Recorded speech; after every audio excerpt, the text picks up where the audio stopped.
Alright guys, so we've got a rim in here that needs some repairs. It's got a crack on the inside here and had a big crack up through this lip. So we took the carbide burr, removed that, drilled a hole to stop the crack. Also on this crack we drilled a hole at each end to stop it. This isn't a crack, that's just where I fucked up with the Dremel, the carbide burr. But yeah, so we're gonna weld this out. Spray it down with some acetone first. Clean the paint off, you know, we hit it with a little bit of Scotch-Brite. So hopefully this goes together well. Alright, let's get started. Alright, so I can see I got some fibers in there from my cloth. Gonna hit it with the old torch.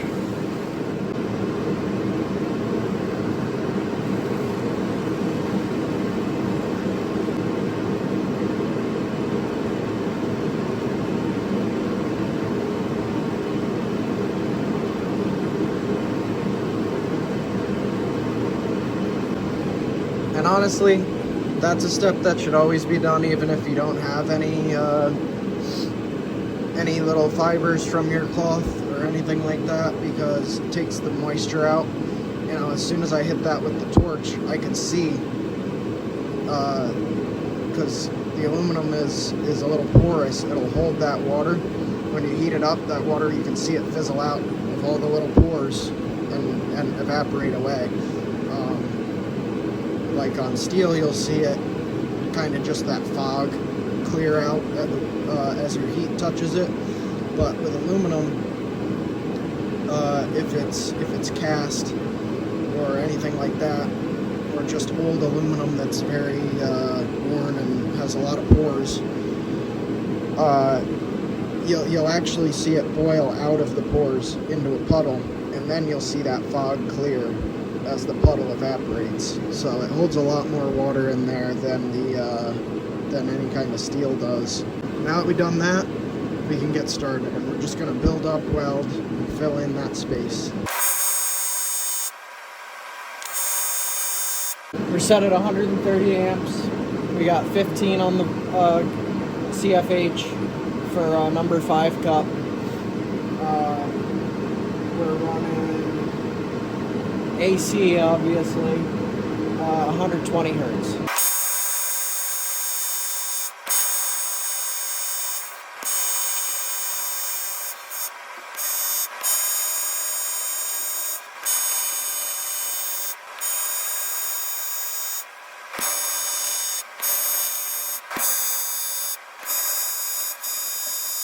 Alright, so I had my AC balance set at 65 because I was afraid this was going to be a little dirty, but it's pretty good, so I set it back to 70, which is where you should pretty much always have it for clean, good metal.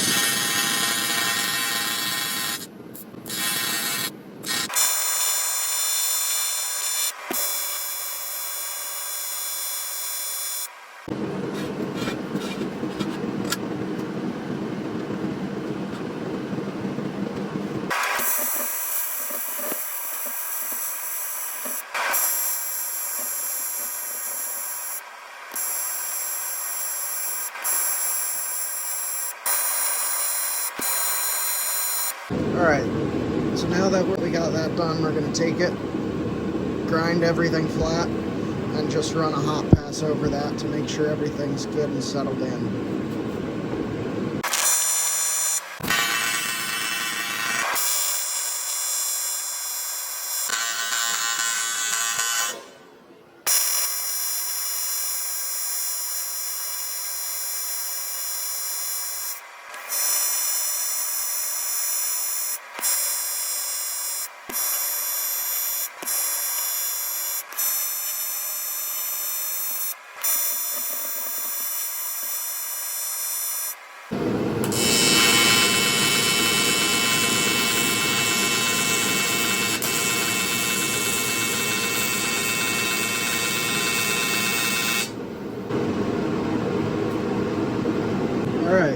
So you can see here, got that crack welded out. I'm gonna add a little bit of stuff to some gouges I got in here, but we're just gonna run a bead nice and hot all the way along here, and then she should be done. We'll get it out of here.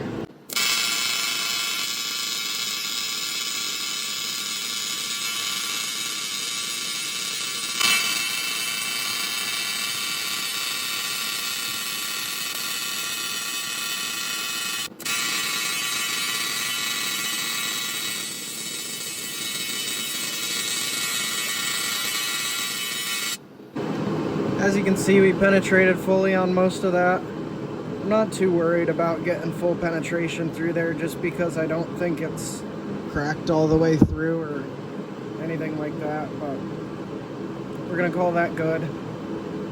Actually, you know what? I'm gonna go over that a little bit and get some more heat in there, because why not have it penetrate all the way? Alright, now we got it how we want it. We can grind it down and get it out of here. Alright, there it is. Cracked on the inside, cracked on the outside.